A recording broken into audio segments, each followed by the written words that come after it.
नमस्कार। Technical analysis course के इस 30th पार्ट में आपका स्वागत है।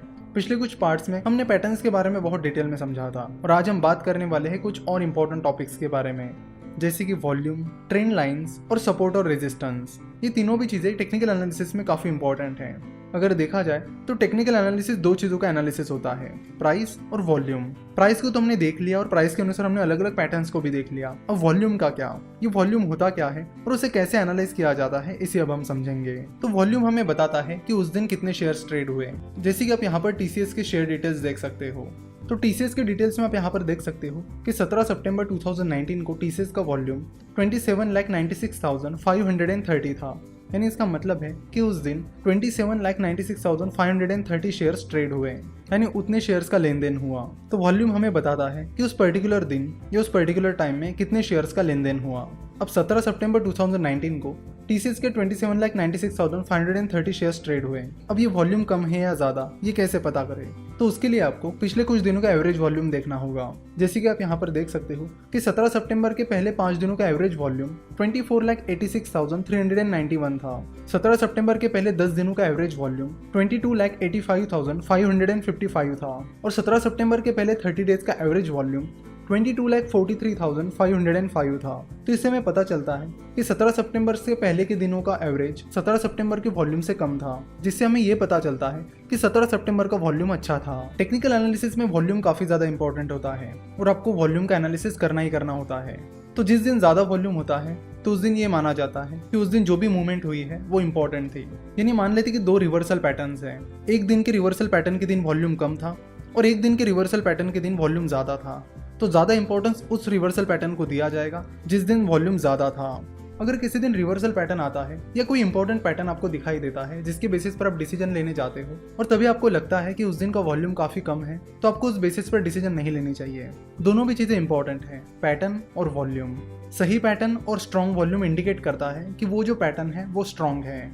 जनरली आपको वॉल्यूम कैंडलस्टिक चार्ट में नीचे इस तरह दिखता है, जिसकी मदद से आप चेक कर सकते हो कि उस दिन वॉल्यूम कम था या ज्यादा, और फिर आप वॉल्यूम और कैंडल दोनों को चेक करके अपने डिसीजन ले सकते हो। तो अब हम बात करेंगे ट्रेंड लाइन के बारे में।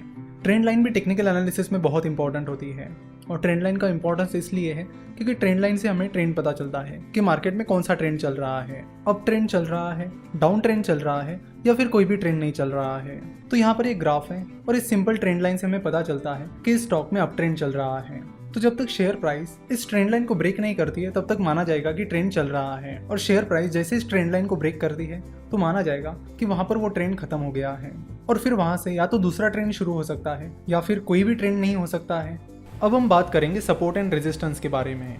आपने कई बार न्यूज़पेपर में, न्यूज़ में या कहीं पर भी सपोर्ट एंड रेजिस्टेंस का जिक्र जरूर सुना होगा। टेक्निकल एनालिसिस में सपोर्ट एंड रेजिस्टेंस बहुत जनरली यूज की जाने वाली टर्म है। तो चलो देखते हैं कि सपोर्ट एंड रेजिस्टेंस क्या होता है। तो शुरुआत करते हैं सपोर्ट से।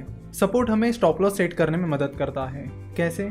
चलो देखते हैं। जैसे कि यहाँ पर आप देख रहे हो कि नीचे ये स्पेसिफिक प्राइस है जहां पर जाकर वो शेयर प्राइस फिर से यूटर्न ले रही है, यानी फिर से ऊपर जा रही है। जैसे कि आप देख सकते हो कि बार बार शेयर प्राइस यहाँ तक आके गिरती है और यहाँ से आके फिर से उभर जाती है और फिर इन डॉट्स को जोड़कर हमें सपोर्ट लाइन मिल जाती है। तो सपोर्ट लाइन हमें बताती है कि सपोर्ट लाइन के पॉइंट पर बाइंग प्रेशर ज्यादा है, यानी बाय करने वाले ज्यादा है, जिससे शेयर प्राइस उस लाइन के नीचे नहीं जा रही है। इसलिए सपोर्ट का उपयोग ट्रेडर स्टॉप लॉस के लिए करते हैं। तो सपोर्ट लाइन ड्रॉ करने का तरीका बड़ा सिंपल है।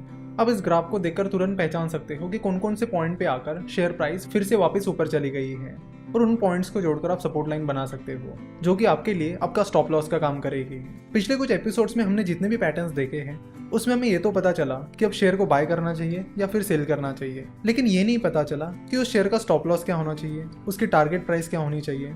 तो इन चीजों के लिए हमें सपोर्ट एंड रेजिस्टेंस पर डिपेंड रहना होता है। सपोर्ट के बाद अब बात करते हैं रेजिस्टेंस की। रेजिस्टेंस एक ऐसी लेवल होती है जहां पर सेलिंग प्रेशर ज्यादा होता है, यानी जहां पर जाकर शेयर प्राइस यूटर्न ले लेती है, यानी शेयर प्राइस जल्दी से उस लेवल को ब्रेक नहीं कर पाती है। तो जैसे कि आप यहाँ पर देख सकते हो कि शेयर प्राइस कई बार रेजिस्टेंस के लेवल तक चली गई और फिर वापस नीचे चली आ गई, क्योंकि रेजिस्टेंस के लेवल पर सेलिंग प्रेशर काफी ज्यादा है, जिसकी वजह से वहां पर जाकर शेयर प्राइस नीचे चली जाती है। तो रेजिस्टेंस का उपयोग टारगेट प्राइस सेट करने के लिए किया जाता है। मान लेते कि आपने किसी शेयर को 100 रुपए पर इंट्राडे के लिए खरीद लिया है, तो आप रेजिस्टेंस लाइंस को टारगेट रख सकते हो, यानी जैसे ही शेयर प्राइस उस रेजिस्टेंस लाइन को टच कर देगी आपके शेयर सेल हो जाएंगे और आपका प्रॉफिट बुक हो जाएगा। तो शेयर प्राइस जितनी बार रेजिस्टेंस लेवल तक जाएगी और नीचे आएगी उतनी ही रेजिस्टेंस लेवल स्ट्रांग मानी जाएगी। ना अगर शेयर प्राइस सपोर्ट लेवल को या फिर रेजिस्टेंस लेवल को ब्रेक कर देती है तो फिर उसके बाद आपके सपोर्ट एंड रेजिस्टेंस चेंज हो जाएंगे, क्योंकि रेजिस्टेंस हमेशा आपके करंट प्राइस के ऊपर होता है और सपोर्ट हमेशा आपके करंट प्राइस से यानी जो प्राइस चल रही है उससे नीचे होता है। तो जैसे ही शेयर प्राइस सपोर्ट या रेजिस्टेंस को ब्रेक कर देगी आपके रेजिस्टेंस एंड सपोर्ट लेवल भी चेंज हो जाएंगे।